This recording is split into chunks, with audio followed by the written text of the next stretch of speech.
Good morning and welcome to the news from the Northwest. I'm afraid I've got some terribly sad news to begin with today. Our friend and colleague Dianne Oxberry, who's presented the weather here on BBC Northwest Tonight for over 25 years, has died after a short illness. She was 51. Stuart Flinders has been looking back at her career. Here for the first time is Dianne Oxberry. Yes, I'm going to be here tonight and every night this week bringing you a detailed weather forecast with information supplied by the Manchester Weather Centre.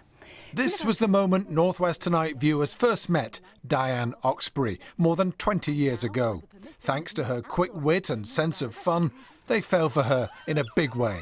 She just had such a great rapport with the public and they loved her everywhere you went. You know, we're just all enormously shocked here, and she was a beloved colleague. We all loved her. This is how she'll be best remembered by viewers, cool and professional and never flustered. God love her. You've made it sunshine for everybody. For once. Our friend Dianne Oxberry, who sadly died yesterday. Of course, there'll be more tributes to Dianne in our lunchtime news at 1:30 and of course in Northwest Tonight at 6:30. In other news this morning, the number of affordable homes built across the Northwest over the last 3 years is less than a third of what's needed.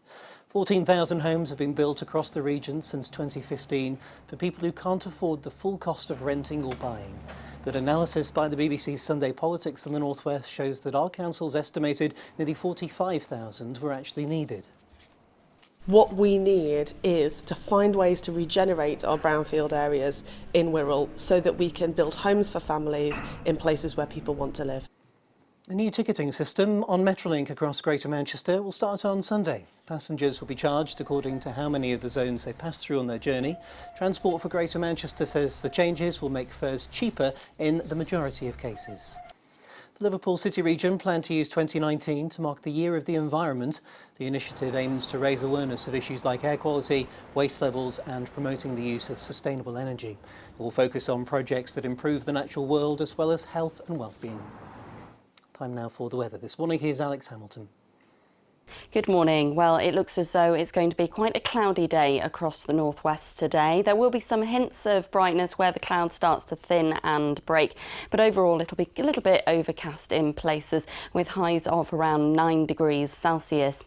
Looking towards tonight, it looks as though we'll continue on quite a cloudy note. It will be slightly milder than last night, but in the early hours it does look as though there's a band of rain moving in from further to the north and west. Lows tonight of around 6 degrees Celsius.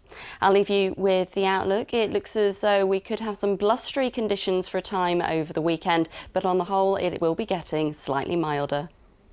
Well, there's no major problems on the road so far this morning. You can get the very latest on your BBC local radio station right throughout the day. That's it from me for now on a very sad morning for us here in the BBC in the Northwest. I'm back with more just before 7. Thanks for watching. Bye-bye.